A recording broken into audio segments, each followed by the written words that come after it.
Hello, my fellow strawmen. Today I have a relatively brief topic I want to discuss. Is math invented or discovered? I don't mean to paint with too broad a brush, but most theists I meet will say that it is discovered, as though it was some universal code which was programmed in by God. Taking the stance that math is discovered seems especially key if the theist wants to claim that math is proof of a God, or even that we atheists are misappropriating math and logic when we use them without recognizing God as the foundation. On the other hand, many atheists I know would say that math is invented, that we humans came up with it alongside language and tools. After all, with no gods in the worldview, who else could they say came up with math but ourselves? I think those on Team Invented have the bigger issue, though.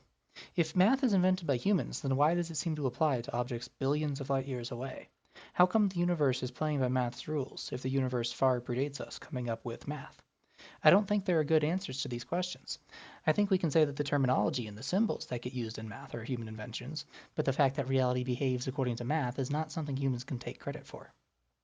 Team Discovered has the better claim. After all, there must have been something which governed reality since long before we humans arrived on the scene. But there are still questions. If math is discovered, then how did it get there? Does it exist as an inherent part of nature, or was it placed in our reality intentionally? I think that both options are self-consistent, but given Occam's razor, I'd lean towards the natural explanation. However, I do know plenty of theists who would try to rule out the natural possibility, so that it would no longer be an assumption but a certainty to say that math exists intentionally, and then point to God as the intender. In the interest of making their job a little harder, let me present a defense of the natural possibility. If something exists naturally, then it would be reasonable that another of the same something could also exist.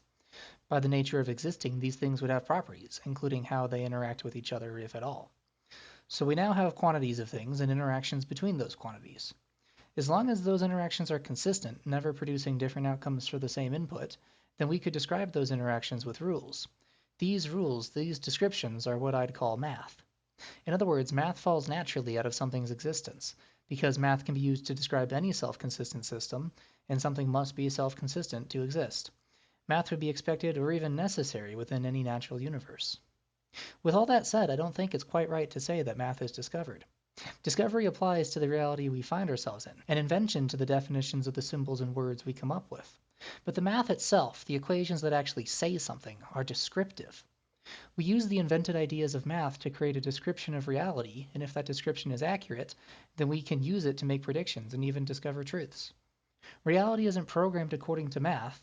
Math is a description of reality. The same thing goes for the laws of physics. Reality behaves in some self-consistent pattern, and the known laws of physics are the best descriptors we have of those patterns.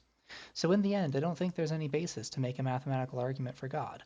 And I will hold the position that math and the laws of science are neither invented nor discovered, but described. That's it for today, and as always, go read a fucking book.